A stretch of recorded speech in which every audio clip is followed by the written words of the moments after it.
So we had the most amazing doctor on who happens to also be your doctor. He is. Paul Turek. One of them. I have an army. Now I have an army since working with you. Yeah. That's what it takes. Well, look, everything is very specialized, So what's cool about what Dr. Turek talks about and what his business is all about relative to fertility and enhancing that, like some of the other guests we've had, he's taking some of the stigma out of male medicine where a lot of these things interrelate, especially as we now think about healthy longevity. And if guys are having kids way later in their lives. I think you and I have talked about that trend, so while it's always been an issue for women and they have to store their eggs and there's all kinds of issues that gets covered a lot in lots of different forums, the men's side doesn't really get talked about as much, but the issues are there. Totally. But he talked about a term that he uses in practice called menopause, because this is a field that's been ignored for so long. People tend to just not consider that men's testosterone will drop precipitously from 40 on, not in the way that it changes for women, but over time, certainly. Like he said, by the time you're in your 60s, it is a higher risk to have a child, So it was interesting, too, that he said that the Women's Health Initiative has been around for 40 years in the U.S., but we can't get one passed for men. And he's been in Washington fighting for men's health to get more consideration. But it's just one of those areas where men are totally siloed. Yes, it's very surprising and maybe counterintuitive. And then the conversation that is testosterone or other markers, like you get a pap smear on the women's side of it. Are there standardized tests that guys would take at certain points? Totally.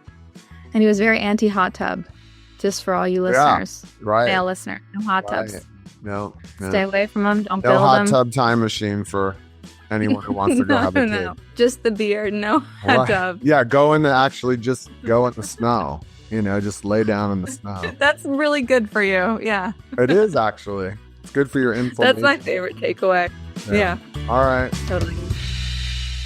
Hey, Dr. Turek, I'm excited to share your expertise on men's sexual and reproductive health, fertility, and early detection with my audience. Your work is changing lives, mine included. When you started your career, what did you want to contribute to this field that hadn't been brought to the table before? My dad was a blacksmith from Slovakia, came to America, and as a teenager became a welder.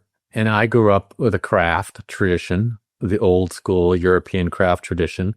So I knew I wanted to be a craftsman. And I think I realized later in life that one of the reasons I'm in medicine is because two of my friends died when they were 7 and 14, and I was about the same age. And I was always wondering what happened. And it sort of came to me later. Then I go into medicine, and I decided you could do internal medicine or surgery. But I had a skill set because I worked with my hands all my life, like my dad, and I went into surgery and realized urology is a lot of fun. They're surgeons with a personality. Even urine is like colored by the kinds of wine, like Pinot. Is that a Cabernet or a Pinot? That's a Rosé. That's good. He's okay. And then I go into urology and realize that I have gifted hands and I can do really small things. I became a microsurgeon, which is something if you have a tremor you can't do. Then I go into field microsurgery and realize that's an area of men's health. Then I entered microsurgery as a fellow and realized it's wide open in terms of what we know or don't know about men.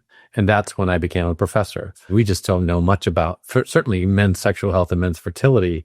It's just an uncovered rock. For example, when I was in the field and I started 30 years ago, say, when men came in with infertility, couples come in with infertility, if a man has part of the problem, we couldn't explain why about half the time. I'm not sure what's going on. Then my early research career was in genetics with Renee Ray-Opera, who's the finest. She's discovered the Y chromosome had deletions on it at MIT. She joined me, and then we're busting open the field with genes and things like that. Everyone's learning about genes, and that just explains a little bit more of it. And then we learn about lifestyle and things like epigenetics. So now I would say when I see the same couple and the same man, it's probably 5% of the time when I can't explain why he's infertile, which is pretty good. Wow. All right. With AI and genomics, do you see things going in a more rapid direction for men's absolutely. health? We're off to the races. It's fabulous. This was a great story of translational medicine at its best. So Renee Ray-Opare is a PhD in a lab in germ cell biology and sperm biology, egg biology. And there's a journal club where people talk about an article. And I go to journal clubs because I'm an MD, but I love the basic science. I was always into it as a professor. So we're talking about mice that have a genetic defect, microsatellite instability in some DNA repair mismatch genes. So they knock these mice out of a gene that repairs DNA. So back up a little bit. What does that mean? Think of a car leaving the garage, going into the real world, and it gets dense during the day, and then it comes back into the garage at night, and this would be repaired at night. So the next day it goes out healthy again. The car goes out in good shape. We wish we had this, we don't. But the system, our bodies do this all the time. A sun ray hits your skin cell, it causes a mutation, and there's a repair process called DNA mismatch repair that repairs that mutation. And cancers are typically your inability to repair the first hit. You lose the second hit to repair the first hit, right? So it's a two-hit theory of cancer. First hit is you get the mutation, second is you can't repair. And that plays a role in whether you're a candidate for immunotherapy, right? Yeah. That's how I understand it. Yeah. So that's a classic story of cancers. So we're looking at mice that were a paper about knocked out of DNA mismatch repair genes, and they developed cancer. Now, the problem is they were infertile, and that was the unexpected outcome. They were getting cancers later in life, colons and this and that, and they were infertile. So you spend a lot of money, millions of dollars making a knockout mice, and you can't reproduce it because it's infertile. So they wrote papers about the infertility, and we read them, and I saw a picture in this paper, happened to be there, and of a mouse testicle, the pattern inside the testicle of cells, and it's called a maturation arrest. And I said to myself, I have men who look just like that. Their testicles look just like that. They have no sperm in the ejaculate, and they're inside their testicle. If you biopsy, it looks just like these. And I had a picture and I put right next to it, and they're identical. You could not tell which is mouse, which is man. We all said, I wonder if the same thing may be occurring in men to make them infertile. So we did a parallel study in men with no sperm, with this pattern and other patterns, and found, lo and behold, yes, in their testicles, the DNA mismatch repair genes were not working well. Some were mutated, and that started it all. Published it about 25 years ago with David Nudell, and that kind of blew it open. That asked the bigger question, which is, oh my God, if they're infertile when they're young, what's going to happen when they're older with this problem, like the mice? And another fellow of mine, Tom Walsh, we did the EPI study. That was a basic science paper. There was the EPI study with a large, Mary Krogan at UC had a database of 25,000 couples, or maybe 40,000 couples over 25 years, followed through great data, NIH-sponsored epidemiology of infertility. And we looked at them and we said, are these infertile men developing cancers higher than they would expect it to? And lo and behold, we found that and published it in major scientific journals that prostate cancer rates were higher later in life in these men, and testis cancer later in life. So not at the time of the infertility, but later. And it was a powerful study because we have the cancer registries in California and we have the NIH data, and it's not like insurance claims data. This is like the real deal, abstracted data. So you have longitudinal follow-up on men for 25 years showing they're getting more cancers.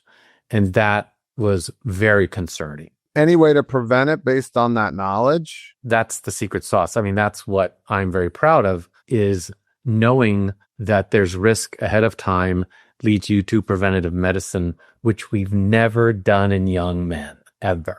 So the point you make is we now have our foot in the door to potentially warn men, preventative care, get them care earlier for things that could happen to them based on a semen analysis. Probably going to be more complex, like more based on maybe some hormones and a semen analysis and their fertility status. But since that time, that was about 15 years ago, it's blown up. The biomarker concept has blown up. It's not only a measure of your future health potentially in terms of those two cancers, but other things, including cardiovascular risk and maybe even longevity. And there's also, it's been shown now that your fertility potential by a semen analysis is related to your current health. It's called comorbidity burden. So infertile men have a higher burden of issues, healthcare issues, than fertile men. And so your question is, when does this become fact? It's all theory. It's all associations. And the answer is, I'm not sure, but I think to me, this became fact because remember, theory is what we think it is. In fact, what it really is, right? Right. And that takes time. It always takes time for theories to become fact. Yeah. I mean, so fertility, should it be that catch-all phrase? I know it's often men's fertility issues and it's kind of catching up with those of women. It seemed to be much more of an issue there, but I like these reality shows. Now they're talking about guys' sperm counts and stuff. So what sealed the deal for me on theory versus fact, when does science become fact, was a recent study from Hospital in Copenhagen. And the ultimate measure of this biomarker concept is, does the sperm count relate to something later in life? There's cardiovascular risk, there's lifespan. Does it relate to anything? So the ultimate measure of success is longevity. And that paper came out, 78,000 men in a well-controlled, medical care system in Denmark is really good, and they have one system. So they followed 78,000 men for 50 years, and they took two groups of men, and they had men with low sperm counts and men with normal sperm counts when they were young. And they looked at one thing, longevity. How long did they live? All causes, everything. And a difference in longevity of a year is huge, right? This was almost 3 years. It was 80.3 versus 77 something. It was huge. And that to me, it's the ultimate measure. I'm kind of convinced it's real, and I don't need more than that. Can we fix sperm count these days? You can, well, right? The first thing is to detect it, right? So how do you get... Right. So when you look at sperm racing and these 18-year-olds racing their sperm on Megatrons and, USC versus UCLA, I'm like, that's great. And then they're doing it for awareness because they're worried about sperm counts falling. So it's all about awareness, and awareness brings testing, and then we can get men in. But that's never happened before. And that's what I'm excited about. Well, let's talk about sperm. Why is sperm health a biomarker for overall health? So now when I see a patient with a low sperm count, we used to say, I don't know, I guess it just happened to you, if we couldn't figure it out, right? Now I say to everyone I see, why is this count low? Because if it should be normal, if everything's okay. If it's not normal, then something's going on. We have to find it. So it's changed the way I deep into men. And so now I do medical evaluations on men. It's health, right? You're diabetic, your blood pressure, your cholesterol, that all matters. Your overall health matters the most. And diet-wise, lifestyle, same thing that keeps you healthy, keeps you fertile. The Mediterranean diet, all that stuff. You're wrapping your testicles in a body that needs to be healthy. No hot tubs, stop smoking, pot, all that stuff's terrible. Great choices about exercise regularly. Sleep is important. Reduce your stress. Stress kills fertility. It's the wrong nervous system. If you're stressed, your body, we're cave people. Your body would say, what are we running from? Well, we're running from something. Saber-toothed tiger, I don't know, Facebook, emails, whatever keeping us running is the wrong nervous system for fertility, because it's like we're running for our lives. Turn that stuff off. We have to conserve energy here. Same with intermittent fasting. If you do it too much, you lose a lot of weight. Your body's catabolic. That's not good for fertility. Your body's saying, hey, we're starving. I don't know why, but we're starving. So turn everything off that's not needed right now. Conserve energy. It's a classic nervous system response. And then I look for, the medical history for life and lifestyle. And then I look for medical hormonal issues, low testosterone, things like that, and things that alter it, medications, etc. And then I look at the physical exam, and a varicocele comes up, which is the most common correctable cause of low sperm count. And it's simply a vein in the scrotum that is larger than normal, like a varicose vein in your leg, and it's in your scrotum. And it happens only in humans because we stood up 500,000 years ago, and we're draining the testicle to the kidney uphill all of a sudden when we were draining it this way without gravity. Now we're fighting gravity, and it's coming back down, and it's fixable.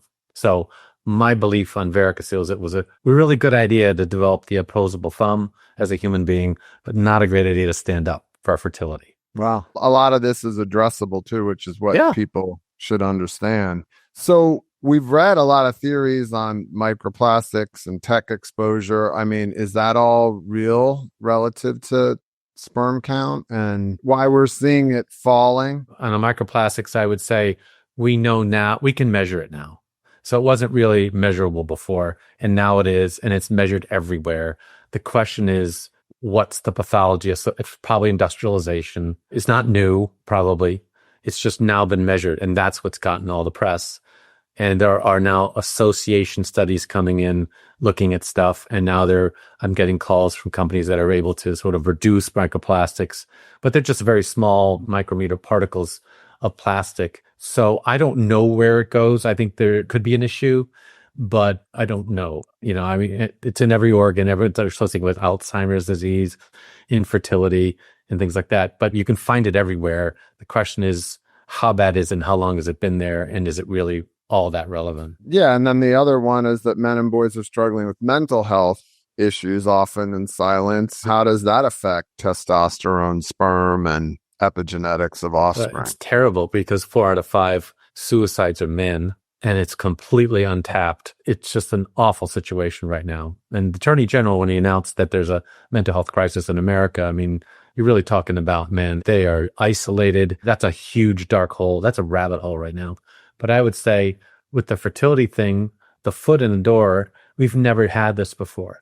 And so the question is, how do you get men in for any care? Because remember, women have kids have pediatricians. At 16, they lose their pediatrician. Girls get gynecologists. They have them for the rest of their lives. That's their primary care doctor.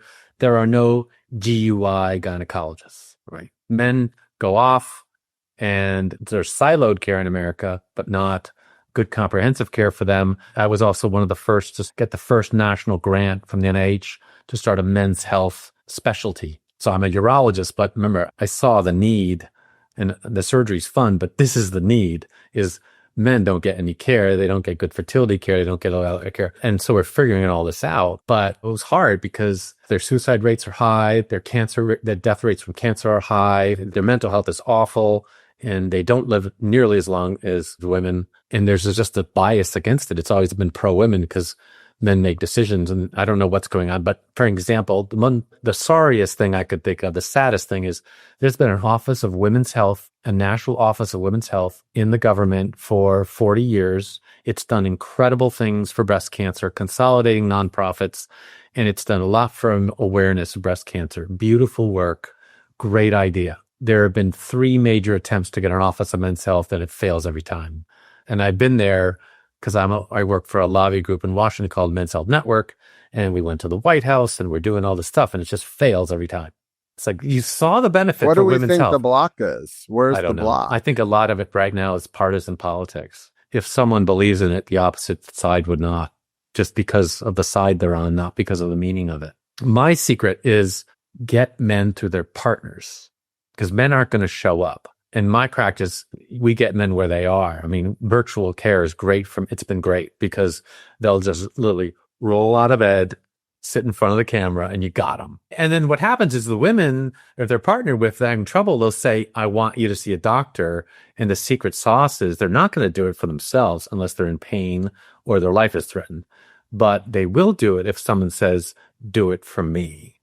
So the secret sauce to men are the partners. We're getting there. Well, we know women get pap smears as a matter of course. Do you think semen analysis would be the equivalent for men, or are there other important tests and markers? So I have a podcast called Talk with Turek, and I had the Maven CEO or CMO Maven on, Neil Shah. And Neil said, so there's genitorial progeny, and then there's Neil Shah of Maven, which is 17 million lives. And they're starting to cover. So I'm involved with both of those organizations because they've been doing a great job with women's sexual health. And now they're turning toward men. And I'm like, perfect. Another way to raise awareness is get insurance coverage for it. So that is happening now. I'm very excited. It's a very important time. I had the idea of getting our foot in the door. And now it's like, how do we do that?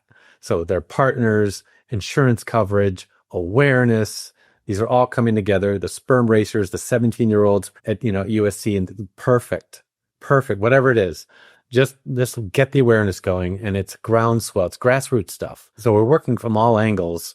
And before I die, I want to see it on par. I would love to see men live as long as women by the time I die. I mean, I don't know how much time we have, but you look like you got a few more minutes. I was going to ask you the obvious question: can the GLP-1s help sperm counts because they help everything else? But yes, it's a favorable situation. Really, I mean, Yeah. I was kind of half kidding when I said that, but no, it's real. I think, you're looking at less diabetes and less obesity. And if you said, if men's sperm counts are truly falling in developed countries, what could be the reasons? And the answer is, you could say industrialization and toxic exposures and endocrine disruption and plastics, but you could also say obesity because it's a perfect fit. The problem with the GLPs is you get an amazing start on the process because you lose weight sort of involuntarily. But if you don't learn to maintain those habits, you're just going to gain it back. So you have to change the way you view food. You have to change the way you eat forever. You can't go back. Right. It's the same reason why diets fail. I mean, I guess they're looking at keeping people on them forever, but like statins. I'm not sure I'm a fan of that, but I think it's excellent. And I just wish people could keep it off. And then we'd be back to where we were. And maybe it's great for kids to get them started that way. I'm not sure there's a lot of data. Well, maybe in those fertility years where you want to get that nailed, I guess, and you do want to avoid diabetes, like you said. But you published a study with a notable contrast with retinoic acid, right? A vitamin A derivative in Accutane, which, now this is where this gets weird, helps sperm production while it causes birth defects in utero. How often is it the case in fertility that something that helps men hinders women and vice versa? So this is a first. This is a first. Yeah. So Accutane is Vacni, right? And it came out in the 80s or 90s, FDA approved. And women, pregnant girls, teenagers who get pregnant have a higher rate of birth defects. Men never had any issue with it. There's no higher rate of birth defects in couples in whom men were on Accutane. And that's 8 million men. So it's completely safe for men. But John Amory, who's at University of Washington and is an old friend, and he was trying to look at, we also know that Accutane was important to make a sperm at several stages in the process of 12 stages, precursor cells to make a sperm, spermatogonial stem cells, etc. Retinoic acid, which is a derivative, is important for that process to go on. And if you remove it, you stop it. So he was looking at it as a contraceptive, an oral, non-hormonal contraceptive. Really cool idea. Hard to get to work, complicated biology. And then he sort of said, well, maybe in infertile men with low sperm counts, it's low and we could give them more. And he published a couple of pilot studies. And then I met him in a meeting, the American Society of Andrology in San Diego, at a surf session, came in the morning, all disheveled and relaxed, and sat down with a cup of coffee with him and said, something's going on here. I think we can help these men out. So I said, let's do it. And so we put a group of men with no sperm and a production problem who had failed almost everything, had multiple procedures, sperm retrievals, this and that, and some men who had faint sperm production, single digits, unreliable, so not candidates for much, and put them on the clinical dose of Accutane, and a third of them went on and developed ejaculated sperm. That's from out of nowhere. And it goes along with his theory because he did a study where he looked at men with low sperm counts and their retinoic acid levels in the testes were low. And then he supplemented another study, supplemented men with low sperm counts and he got higher sperm counts. So there is a correlation. It's biological. We've known about some relationship for 100 years, but he took it home and I just went with it. And to see the worst, hardest cases of male infertility developing enough ejaculated sperm to avoid surgical sperm retrieval procedures and be able to go to IVF. I think we're on our third birth now. It's a pilot study. We published it in August. And it's really funny. I care about men's health. I don't just care about their fertility. I care if I can get them to stop smoking, then not only are they going to be fertile, they're going to live longer. And so one of the things with this severe fertility is they get big procedures on their testicles, basically fillet them open and try to find sperm, and their testosterone levels can fall. They're 30 years old. They're looking at 60 years of testosterone replacement. This is a medication that avoids all that. So you're developing the sperm in the semen. You don't need surgery. So here I'm a guy with that kind of, I would call it enlightened view, which is let's be good to men too, and let's get them to live longer. And I presented at urology meetings this data, and we're kind of excited about it. And they go like, all right, whatever. And I presented to IVF groups, the girl side, and like, this is great, because we're making new candidates for IVF that were never candidates before. They're getting an opportunity to be biodads when they weren't. And it's safer. It's just safer. I mean, it makes so much sense to me. So this is fully aligned. It's safer for the woman, right? Because even though it's that which cause birth defects, we wash it out or something? What happens? Only if the women are taking it. And if the men take it, it's not in their semen, and it's not in their testicles, and it's not shed, it's not sweated out. So there's no exposure risk. But we've known that for 30 years and 8 million men. Wow. All right. So I swear I'm not asking for a friend. This next question.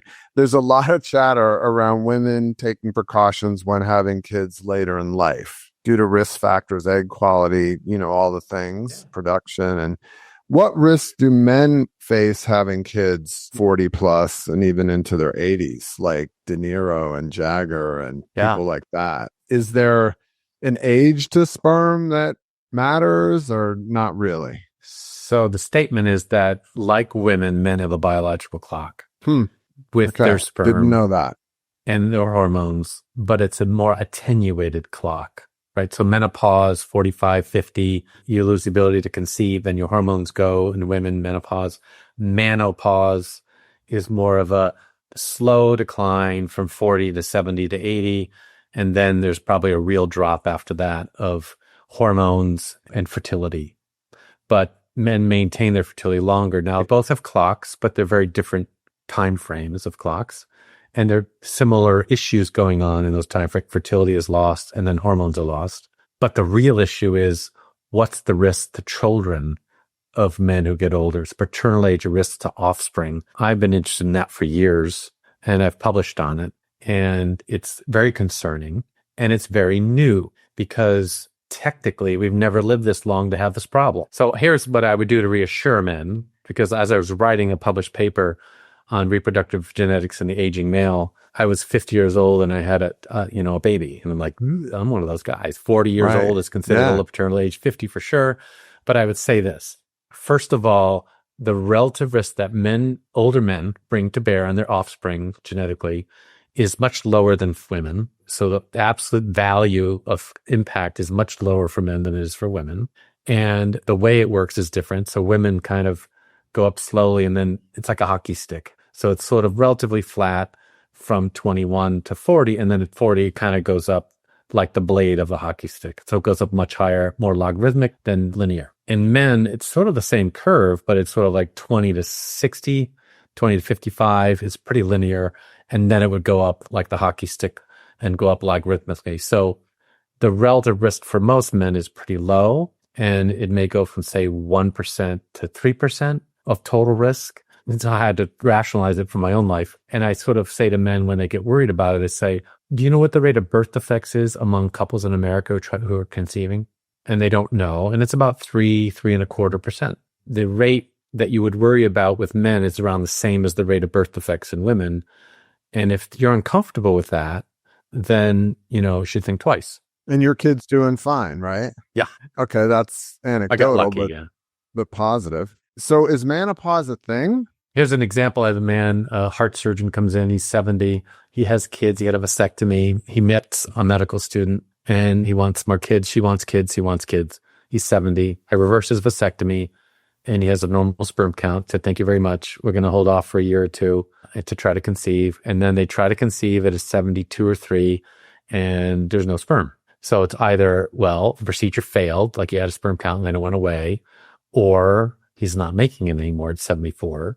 You just look at the testicle, get a sample. I invented something called mapping. It's a way to figure out what's going on in a testicle without surgery. It's a procedure, but it's very benign. And he stopped making it. No more. And it happens in the 8th decade. And nothing you can do to bring it back, even giving him testosterone or things like that? No, that would be a bad idea. But why is that a bad idea? It's a contraceptive. Testosterone is a contraceptive. Right. Okay. So the only testosterone to make sperm that the testicle can use to make sperm is your own. So all the anabolic steroid users are infertile, little raisins. All right. So the bottom line is get on this before 70. That's a good advice, yeah. Right. My record for sperm is 87. And so when you look at like Al Pacino, and that's exceptional. If that's good work, I was like, nice job. Yeah. Especially if the kids are healthy. Exactly. So what's interesting is that this is brand new to the species. And I wrote a blog about this years ago, Turek on men's health. I think we lived in 1900 about 38 years, 1930 around 40, 45 to 50, 1960s we were living in the 70s. And now, we're 77 as men. So this whole issue of paternal age and birth defects or effects on children is only 2 generations old. So it's never existed before because we've never lived long enough to have the problem. It's a brand new disease of the species. Right. And we're breaking new ground talking about it.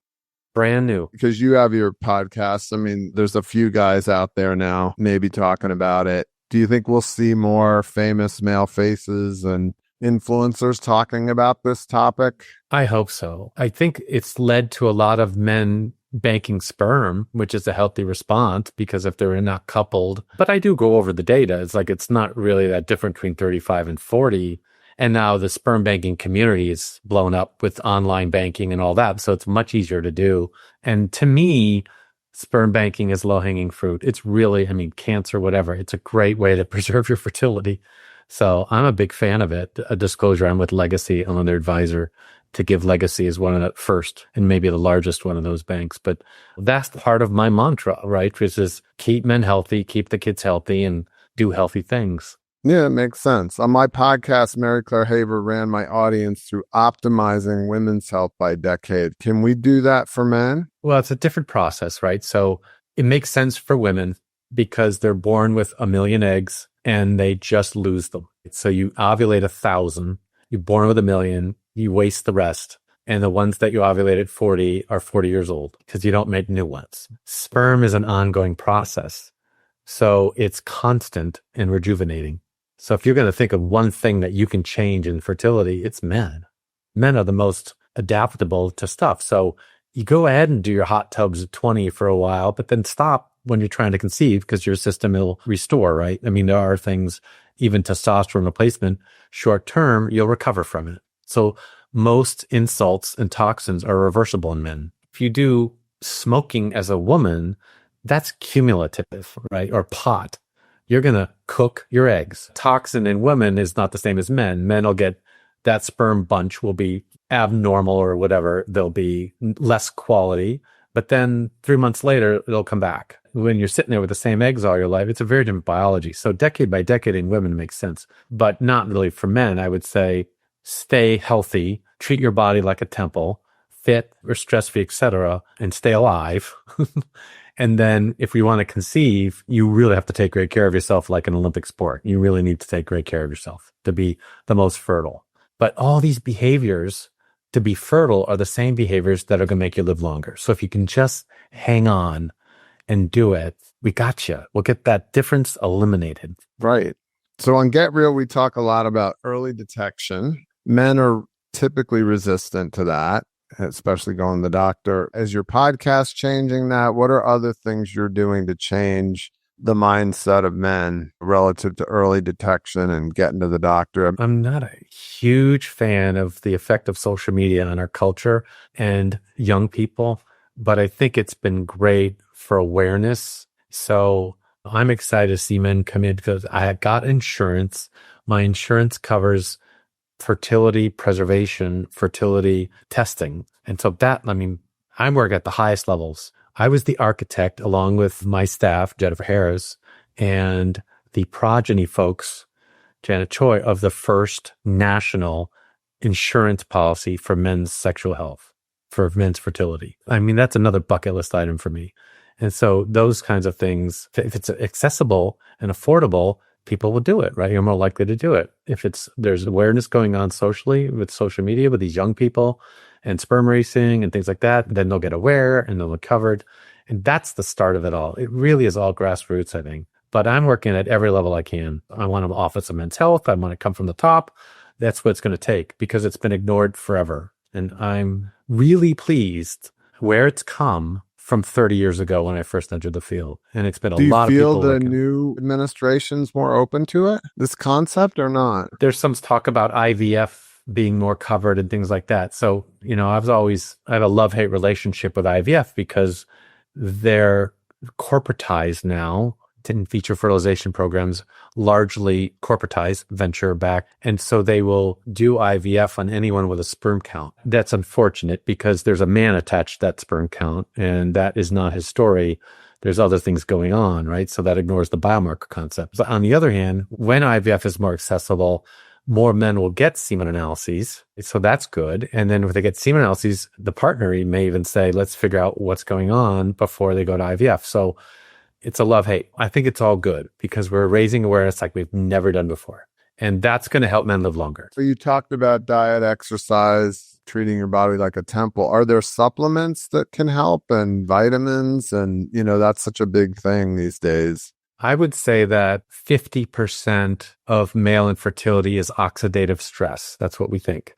Oxidative stress is oxidants, and antioxidants are a way to go. So think of a sperm as you've got a nuclear payload and it's a mid-engine, and right behind it is the engine for the tail, which is all mitochondria, and it's hot and it's baking and it's right next to the delicate nuclear payload. So it's all oxidative stress, balance, redox stuff. And antioxidant supplements have always been a good idea. I have strong opinions about this. I do have a supplement on the market called alphasperm.com, and it is heavily naturally sourced, and the excipients and fillers as well as the ingredients.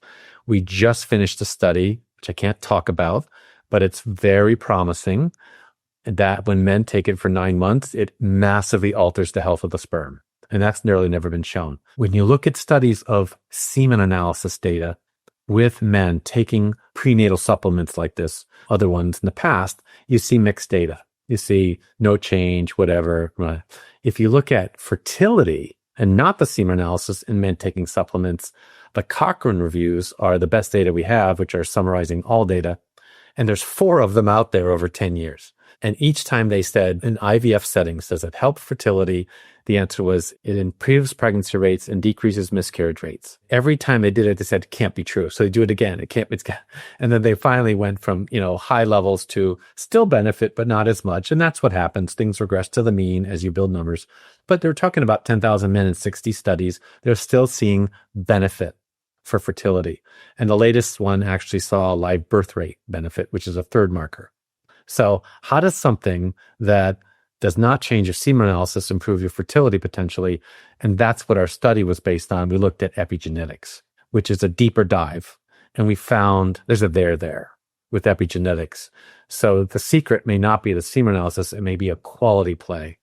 And so my opinion is if you eat a perfect diet, Paleo-Mediterranean, go back 333 generations, you go Paleo, go back 33, you go to Mediterranean, you probably don't need anything. So listen, we go off topic a little bit because God knows we learned a lot today. But 2 questions I ask every guest before we take off. What's your dream vacation? And is there a vacation that's better for sperm count?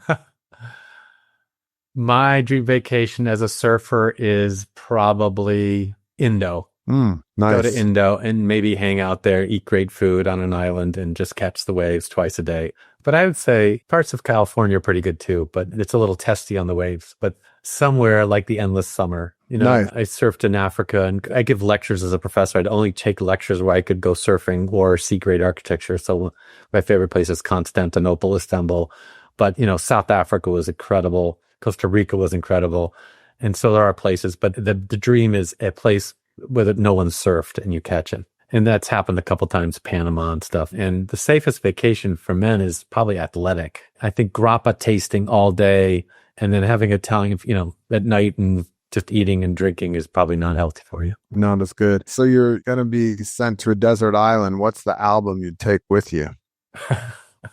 I'm getting into Steely Dan again. Oh, wow. I haven't heard that. And I love Steely Dan. I know. And it's just because you grew up with it. And if you listen to lyrics, they make no sense. They were high the whole time. Well, but the they instrumentals do a are little bit. Beautiful. Yeah. And I have to say, I listened to it, didn't like it great as a kid, but I'm into jazz a lot. I'm just really into classic jazz.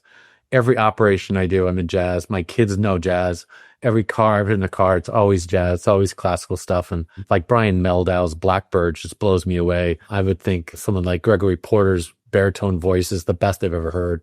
It just brings you another world. So I've listened to 20 years of jazz. You go back to Steely Dan and the instrumentals, and they're gorgeous. Yeah. They're gorgeous. I agree. That would be a big contender, I know, for me.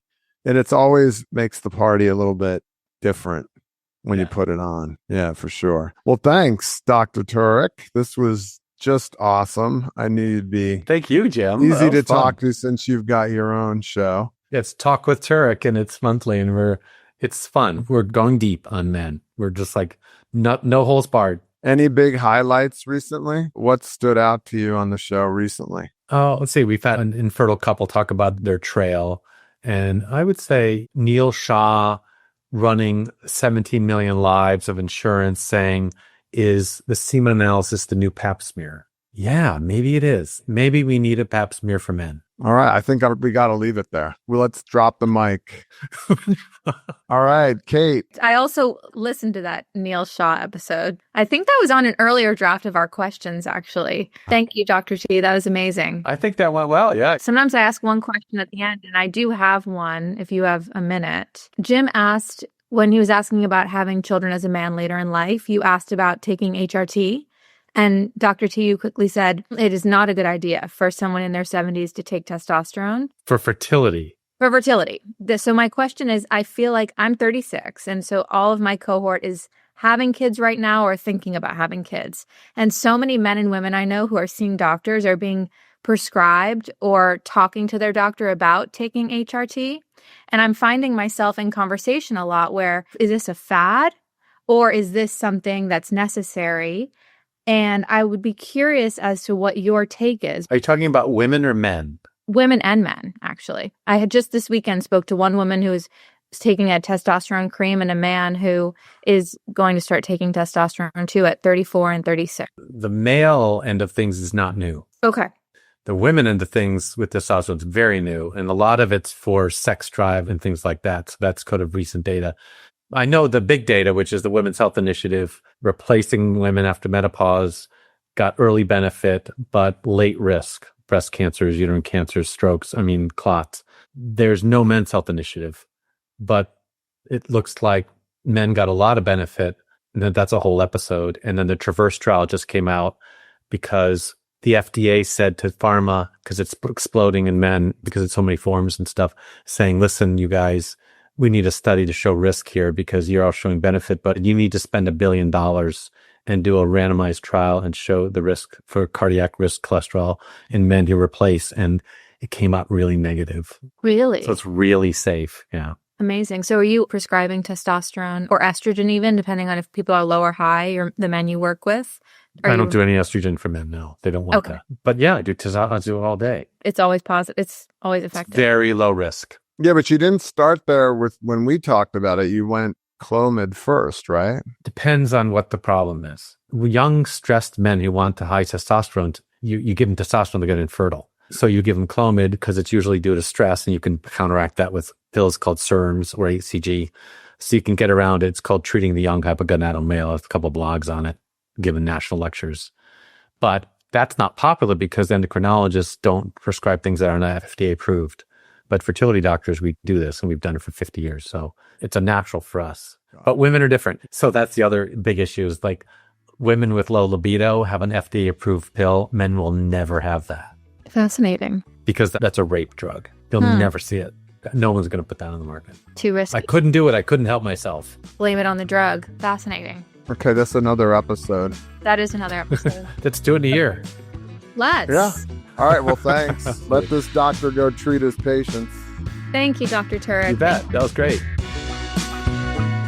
Hey, everyone. Thanks for joining me on the Get Real podcast. I hope you feel a little healthier hanging out with me. It's going to be a lot of fun passing this along to others. Please subscribe below.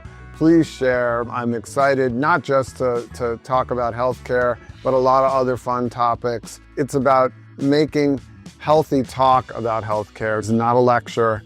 This is supposed to be fun, and look forward to spending more time with you in the future.